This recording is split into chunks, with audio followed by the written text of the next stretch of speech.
Zor Meghlubiyet 20. əsrdəki kommunizmның güllenişi və ھالاكىتى Aptori Zbigniew Brzezinski 3. bab Qatmallashqan Stalininizm Sovet İttifaqıdakı nurg'un addi ammada stalinizmlashtirishga ziddiyatlik psixika mavjud. Bu dal Brezhnev davrining shuncha uzun davomlashishining hamda qo'llangan shaklining mavjud bo'lib turishining sababi. Brezhnev hukmronlik qilgan dastlabki mezgilda zamonaviylashtirish bayrog'ini ko'tarib chiqib, Xrushchev yo'lga qo'ygan bo'ron chapqon shakldagi islohot bilan uyg'unlashtirishga uringan bo'lsa-mu, ammo uzoq o'tmay Stalin hokimiyatiga o'xshaydigan ko'ni yo'lga mangdi. Jamiyatda iqtisod, hatto siyosat paydin-pay chekinish bilan birga Stalin tuzilmasining asosliq mazmuni bo'libmi kishini bo'g'adigan markazlashtirib kontrol qilish, alayda huquqdan bahramand bo'lgan partiya kadrlari hamda davlatning byurokrat organlarining tangdoshsiz huquqi o'z peti saqlanib qoldi. Birdan-bir o'zgargani Stalin yo'lga qo'ygan keng ko'lamlik terrorlik hukmronligining o'rnini sal farqlanadigan, ammo yanala zolim, azguchi siyosat oldi.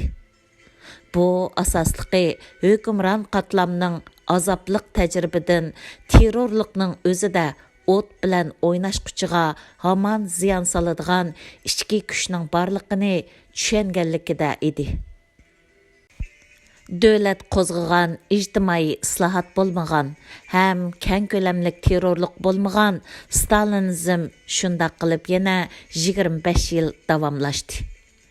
Amaliyotda Sovet ittifoqi kommunizm davrining 3dan 2 qism musofisi Stalinizmni alayidlik qilgan bo'lib, tarixda atalmish kommunizmning haqiqiy belgisi bo'lib qoldi. Stalin tuzilmasining davomlashishining sababi Brezhnev hamda atrofidagi yo'ldoshlarning bu tuzilmaga yanala sodiq bo'lishi hamda manfaatdor bo'lishiga bog'liq bo'lib qolmay, bu tuzilmaning hokim mutlaqlik, hukmronlik, mukofot va jazo hamda eng zo'r foydaga erishgili bo'ladigan g'oyat zo'r tuzilma bo'lib qolganligiga yana yengila shaharlashayotgan Sovet ittifoqi ommasiga bu qarashni qayta singdirishiga bog'liq. Ularning sarguzashtlarining o'zimi g'oyat zo'r ilgirlashni aks ettirib berdi.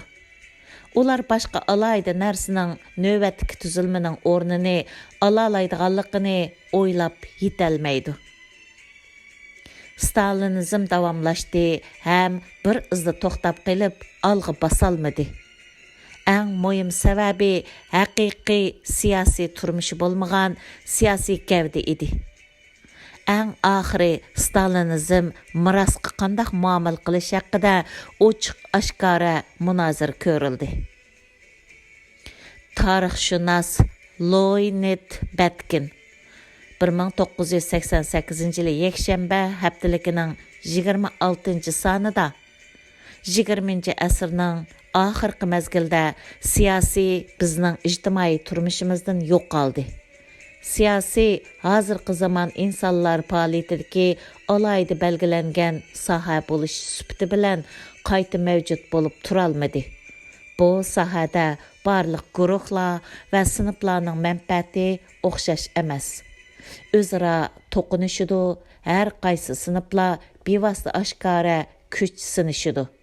Kishilarning turlik chora-tadbir qo'llanishi ziddiyatni ma'lum darajada yarashtirdi. Siyosiy mubodo yo'qolsa, barliq shaylar siyosiylikqa ega bo'ladi deb ko'rsatdi. Butkul jamiyat siyosiylashishni amalga oshirdi, ammo haqiqiy siyosiy faqat eng yuqori qatlam yanala cheklandi. Tuzilma shu sababli qo'g'dab qilindi. O'zgarishning ta'siriga uchramadi. Ammo majburiy o'z-o'zini qamal qilish muqarrar to'laydigan badal tuzilmasining qatmallashishidir. bu qatmallыққа ешкім пәрва қылмай тұра алмады. Брежнев дәврінің ақырқы мәзгіліде Совет İttifaqının yuqur qatlam cəmiyyətidəki bəzilər bu hadisədən təşvişlənişə başladı. Kişilər iqtisatның çekinişi, ideyanın çirikləşişi, mədəniyyətnin çekinişi qatarlıq məsələlərini his qilishqa başladı. Ziyalilardan sırt, siyasi sahədəki bəzi sarxillarmı bu nöqtəni görüb yetdi. Ular ilgirlishi asta Sovet İttifaqı bilan raqibi Amerika orasidagi farqning o'zliksiz cho'ng'ib ketayotganligini paydin-pay his qildi. Yuqorida tilga ilingan tarixshunosning aytqanicha bo'lganda, Stalin tuzilmasi necha million xalqni qirg'in qilayotganda, Bohr, Venner, Watson, Kerik qatorliq olimlar o'z xizmatini bosh cho'kirib ishlayotdi. Brejnev tuzilmasi davlatimizni burnining uchini ko'rdigan davlatga aylantirib qo'ydi. Bu chaqda dunyoda lazer nuri va kompyuter barliqqa kelgan edi. Hamda keyingi sanoat inqilobi partildi.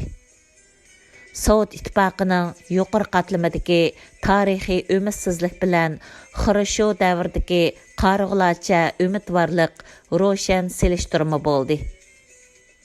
1958 yılında baş sekreter Nikita Xrushev aşkar halda Sovet İttifaqı iqtisadi raqobatda uzoq o'tmay Amerikani dafn qilibdi deb jakarlagan edi. Ehtimal Amerikadan ilgari yo'lga qo'ygan bo'shliq plani Sovet İttifaqı sun'iy hamrosini olam bo'shliqiga chiqarish xalqaro jamoat fikrida g'alaba qilishi bilan mas bo'lib ketgan bo'lishi, ehtimal Sovet İttifaqı hukumatining planliq eshish nisbati statistikasiga asosan Sovet İttifaqı rahbarlari nurg'un oshkor so'rinlarda so'z qilib, 70-yillarning dastlabida iqtisodiy ishlab chiqarish miqdorida Sovet İttifaqı dunyoda oldingi qatorda turadi. Bu xalqimizni butkul dunyodagi eng yuqori turmush saviyasidan bahramand bo'lishiga kafolatlik qiladi deb jar solgan bo'lishi mumkin. Masalani texmi murakkablashtirayotgani oshkora atgan polarning hammasi Sovet İttifaqı rahbarlarining xarakteriga bog'liq emas. Chunki 1961-yili rasmiy ma'qullangan hokimiyat yurgizayotgan kommunistik partiyaning ideya programmasida hammasi qarg'ulachi cho'qinish ekanligi isbotlandi. Mundaqcha aytganda, tövəndəki bisharat atalmış ilmiylikka ega bo'lib, izchil to'g'ri bo'lgan marksizm, leninizm ta'limotining ayrilmas bir qismi bo'lib qoldi. Növbətdəki 10 yil ichida, ya'ni 1961-yildan 1970-yilgacha Sovet İttifaqı kommunizmning moddiy va ma'naviy asosini qurgan vaqtda kishi beshiga to'g'ri keladigan ishlab chiqarish umumiy qimmati eng kuchlik, eng boy kapitalistik davlat Amerikadan eshib ketadi. Bular texi yetarlik emas bo'lib, partiya programmasi orqali keyingi 10 yilda butkul xalq to'liq moddiy va madaniyat boyligiga cho'qim ega bo'ladi. Shundaq qilib, kommunizm Sovet İttifaqida asosiy jihatdan amalga oshadi deb jakarladi. Ismi jismiga loyiq kommunizm bosqichiga kirish Sovet İttifaqı tuzilmasining eng oxiri tarixiy g'alabaga erishganligining belgisi bo'lib qoladi. Sovet İttifaqı jamiyati Amerikadan texmi boy, iqtisodiy texmi yuqori unumini joriy qildirdi. Ulug' kommunizm binosining ehtiyojga asosan taqsimlash prinsipini izchillashtirish sharti hozirlanadi. Amaliyotda lab etishlar 60-yillarning o'ttirlarida iqtisodning to'xtab qolishidek ochiq reallikni yoshirishning avratlatsi bo'lib qolgan edi. Ehtimal Brejnevning oxirida farqni yo'qotishda umidi tug'ilgan bo'lishi mumkin. 1970-yili Sovet İttifaqının iqtisodiy əməli күчі Amerikaның 20-dən eşib ketdi, həmdə iş sürəti Amerikanınkidən sәл tez болып, başqa barlıq rəqiblərini xeyli fərq bilan arqada qoydu. Dünya Milli İşləp Çıxırış Umumi Qiymətidə Sovet İttifaqı 15,3%-ni, Amerika 27,7%-ni egilidi. Lekin 70-ci illərə kəlgəndə Sovet İttifaqı heyvəsini yo'qotdi. İqtisadi çəkinişə başladı. 1985-ci ilға kəlgəndə Sovet İttifaqının Dünya Milli İşləp Çıxırış Umumi Qiymətidə egiləgən nisbəti 14,7%-ga düşüb qaldı. Amerikanın eşib 28,5%-ga yetdi. Texmi çataq boğunu 80-ci illərinin axırına kəlgəndə Sovet İttifaqı dünya etiraf qıladigan ikkinchi çoğ iqtisadi zo'mgarlik o'rnidan ayrilib qaldı. 70-ci illərinin başlarında özünü dünyadakı iqtisadi boy dövlətə aylandırmaqçı bolğan dövlətning o'rnini Yaponiya aldı. Yaponiya iqtisadi taraqqiyot sur'ati jihatdan emas, texnik jihatdanmı ko'p oldiga o'tib ketdi. Darvaqa Sovet İttifaqı yuqori qatlam zotlardagi kuzatish iqtidori bor kishilarga nisbatan aytganda texnik jihatdagi tezlikda cho'ngaygan farq shak shubsizki ular eng ko'ngil bo'ladigan masala. Ular iqtisodni yanama taraqqiy qildirish uchun fan texnikada yangilik yaratish kerakligini his qilib yetdi. Biroq Sovet İttifaqının fan texnikasi ig'ir darajada qaloq bo'libmi yangi texnikalar ijtimoiy iqtisodga qo'llanishi texim zamonning orqasida qolgan edi. Bu ahvollar hammaga ayon bo'lg'achqa masalani nihoyatda oson tushuntirgili bo'ladi. O'zining yangilik yaratishda dadilliqini shuncha davron qilgan davlat sanoat davrining o'ttir mezgilda qiyinchilikqa tushib qolishi stixiylik emas. Faqat tuvandagi bir qancha misol bu nuqtani to'liq tushuntirib berdi. Sovet İttifaqı bir tarafdan iqtisodiy va texnikada orqada qoldi, bir tarafdan yana odam ishongisiz darajada isrofchilik mavjud edi. Raqobatga undaydigan va aqlga uyg'un va yangilangan ichki mexanizm bo'lmaganlikdan Sovet İttifaqının sanoat tarmoqlari emas, hatto O'rta Yevropadagi Sovet İttifaqıga o'xshash iqtisodiy andiza yo'lga qo'ygan davlatlarmi buyukratlikdagi tuvan unum va ishlab chiqarishga ziyon soladigan boylikni isrof qilishning simvoli bo'lib qoldi. Polshalik iqtisodshunos January Winnicki ixlos bilan nurg'un material to'plagan bo'lib, 1987-yili Londonda G'arb va Sharqning iqtisodiga nazar nomli kitobini nashr qildi.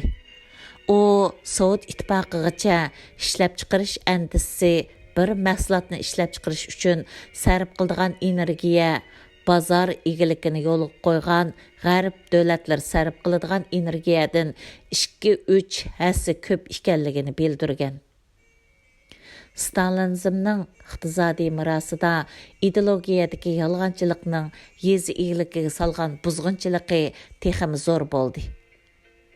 70-yillarga kelganda kollektivlashtirish tuzumi uzun mezgil paydo qilgan tuvan unum hamda nachar havo rayi ko'rilishi Sovet İttifaqı rahbarlarini har yili necha milliard dollar sarf qilib ochliq import qilishga majbur qildi.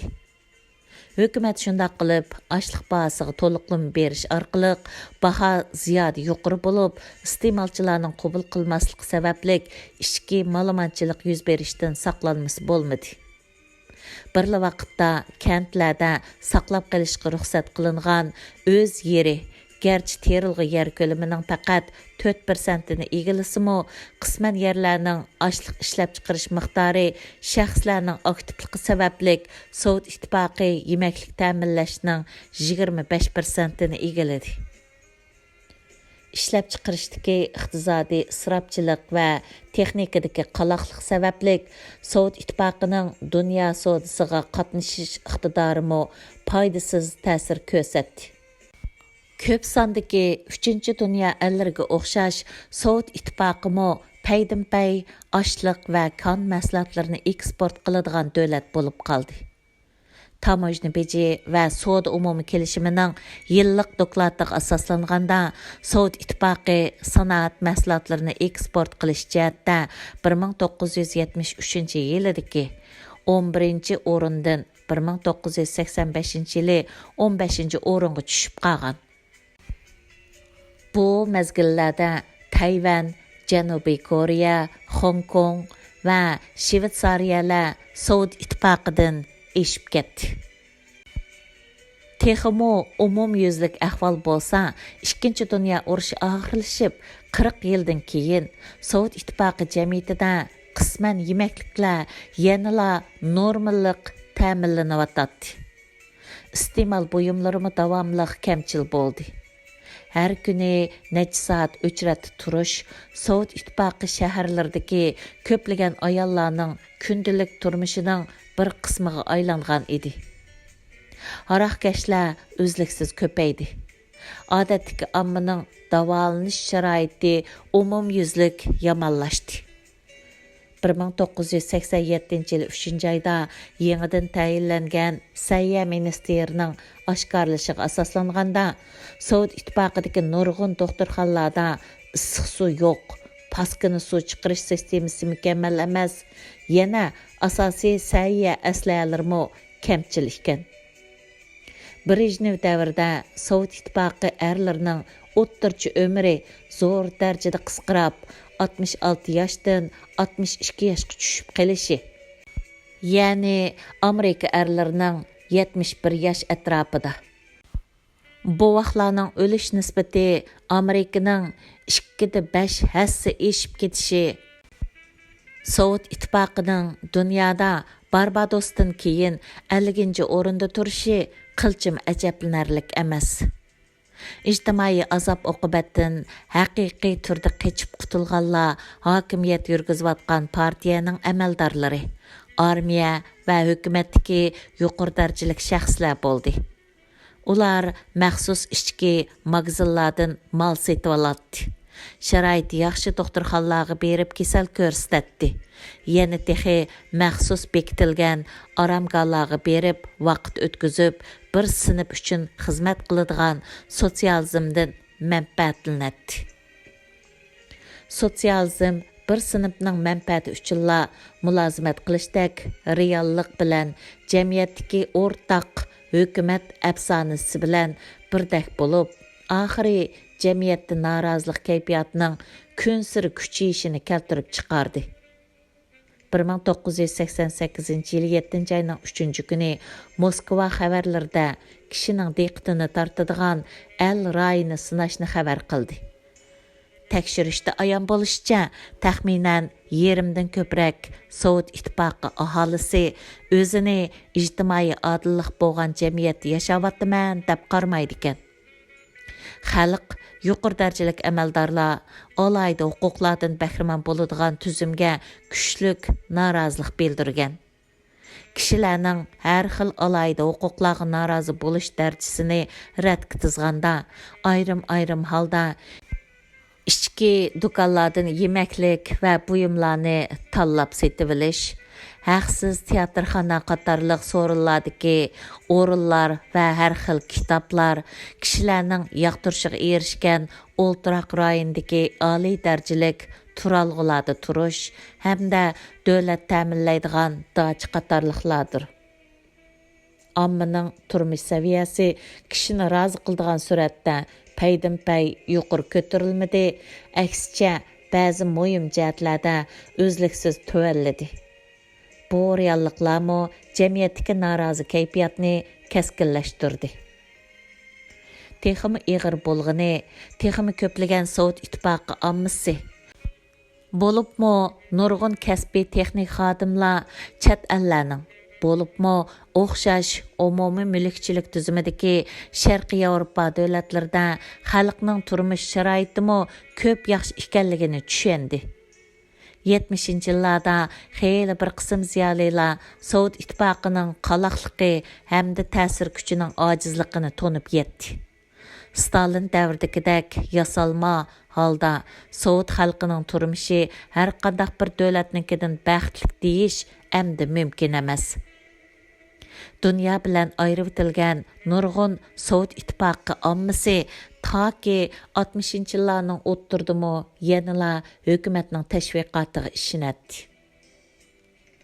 1987 11 ayının 7 günü Sovet Akademiya organining rahbari Zbigniew Brzezinski Budapest radio stansiyasida Hungariya, ya'ni Vengriya ommasiga Sovet ittifoqining madaniyat sohasida to'lagan badallarini tuzli qilib tushundirdi.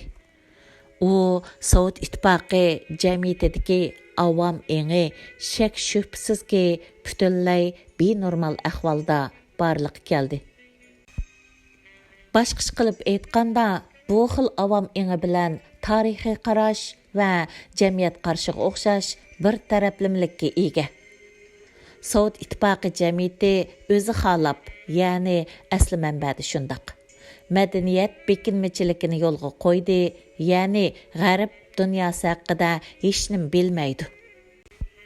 Biz Max Weber, Durkheim, Freud, Toynbee yoki Spenglerlarga ko'ngil bilmaymiz. Bular faqatla necha ism emas. Ular ba'zi sohaga hamda bu sohaning sistemasiga vakillik qilguvchilar. Agar bir jamiyat bu sohalarda pishib yetilmasa, 20-asr tarafidan tashlab etiladi. Bu asrdagi eng muhim kashfiyotlarning sirti qiqiladi dedi. Bütün dünya miqyosida ideologiya jihatda o'z-o'zini yagona tutish hamda byurokrat hokim mutlaq alaydilikka ega tuzilmaning iqtisod yoki jamiyatga hayotiy kuch ato qiladiganligini isbotlaydigan biror amaliy misol yo'q. Mundaq tuzilmada har qandaq bir iste'mol buyumini ishlab chiqarish siyosiy byuroning siyosiy qaror chiqarishiga muhtoj bo'ladi.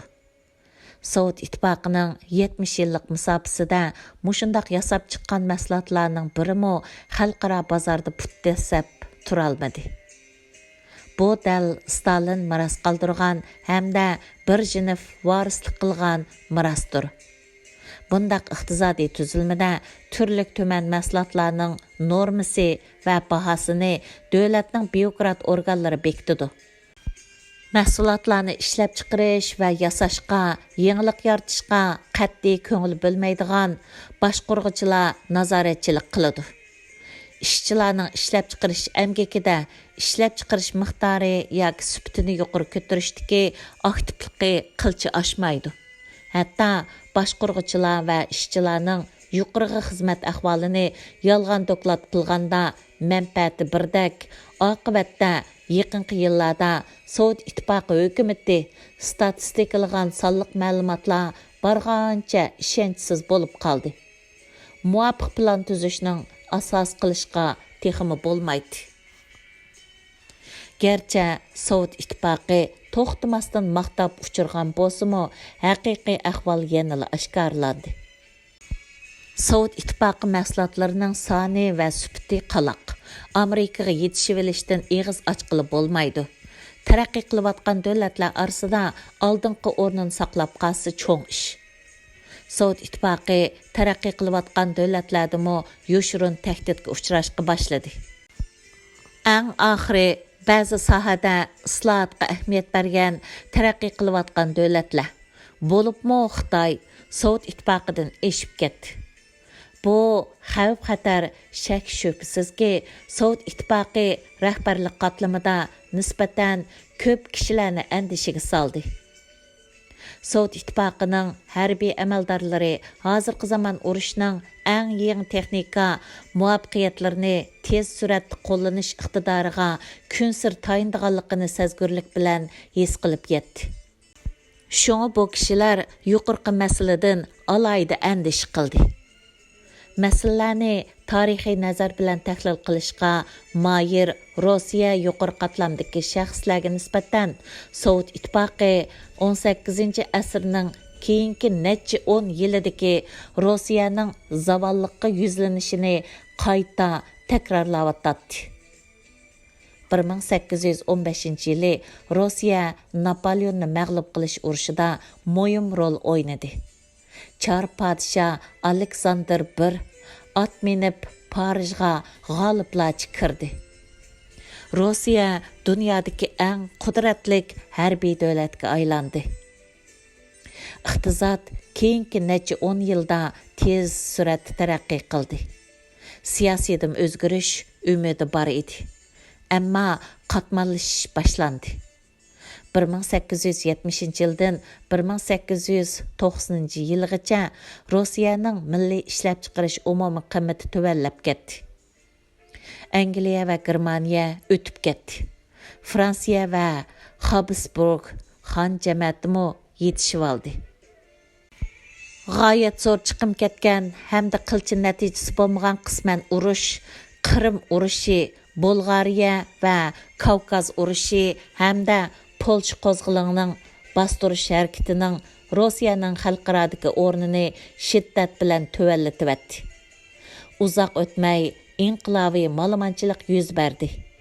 Inqilob kishilarning siyosiy va ijtimoiy jihatda kun sari oshgan noroziligini aks ettirdi. Tarix hamisha kishini hayron qoldiradigan holda o'xshib ketadi. 1945 yılı Stalin Berlinni bo'ysundirdi. Sovet Qizil armiyasi dunyodagi eng qudratli harbiy kuchga aylandi. 60-yillarga kelganda Sovet ittifoqi rahbarlari bargan siri muqarrarlashtirgan holda Sovet ittifoqi uzoq o'tmay dunyoda oldingi o'rinda turadigan kuchli davlat bo'lib qoladi deb qaradi. Ammo Sovet ittifoqi iqtisodi 70-yillarga kelganda taraqqiy qila olmadi. 1990 yillarga borganda Sovet ittifoqi Amerikaningla emas, yana Yaponiya va G'arbiy Yevropaning ko'p keynida qoldi. Afg'onistonda 9 yil davomlashgan urush mag'lubiyat bilan oxirlashdi. Sharqiy Yevropadagi davlatlarda ma'lumotchilik ko'rildi. Harbiy chiqimning ziyoda yuqori bo'lishi iqtisodga ta'sir ko'rsatdi. Bu ahvollar Sovet ittifoqi ichida jamiyatning umumyuzlik noroziligini qo'zg'adi. Chet ellarda Sovet ittifoqining hayvisini yerga urdi. Turli alomatlar Sovet ittifoqining Amerika bilan iqtisod raqobatida uttirib qo'yganligini ifodalab berdi. Bu albatta yaxshi bishorat emas. Lekin ishlar bulala emas. Sovet ittifoqining jug'rofiyaviy strategiya nuqtasidan qaraganda odamni texmi beram qiladigini 1988 yildagi Amerika universal uzun muddatlik strategiya komiteti qilgan umidsiz parazdir. Parazda deyilishicha 2010 yilga borganda dunyodagi iqtisodiy cho'ng davlatlarda Sovet ittifoqi faqat 5-o'rinda turdi ekan. U chaqda Amerika yanala 1-o'rinda turib, keyingilar tartib bo'yicha G'arbiy Yevropa, ya'ni G'arbiy Yevropa ehtimol yanala universallashgan siyosiy harbiy kuch shakllantira olmasligi mumkin. Xitoy va Yaponiya bo'ladi ekan. Sovet ittifoqi keyniga tizilib, shu chaqda milliy ishlab chiqarish umumiy qiymati Amerikaning 20-ga yetmaydi ekan. Buningdan sirt, oldingi 4 kuchlikning munosabati ularning Sovet ittifoqi bilan bo'lgan munosabatidan yaxshi bo'lishi mumkin. Kreml sarayi shu sabablik ehtimol yoshirun raqibi va iqtisodiy amaliy kuchi kuchlik davlatlarning jug'rofiyaviy siyosat qurshovida qilishi mumkin. Bu xil kelgusining strategiya va ideologiyada o'z ichiga olgan mazmuni barliq Sovet ittifoqi rahbarlarini hang-tang qoldirdi. Huquqni kommunizm cho'qim go'zal kelgusiga tutashgan ishikni ochalaydi degan e'tiqodning ustiga qurgan kishilar buningdan texmo vayimaga tushib, o'zini qo'ydigan joy topolmay qoladi. Davomi bor.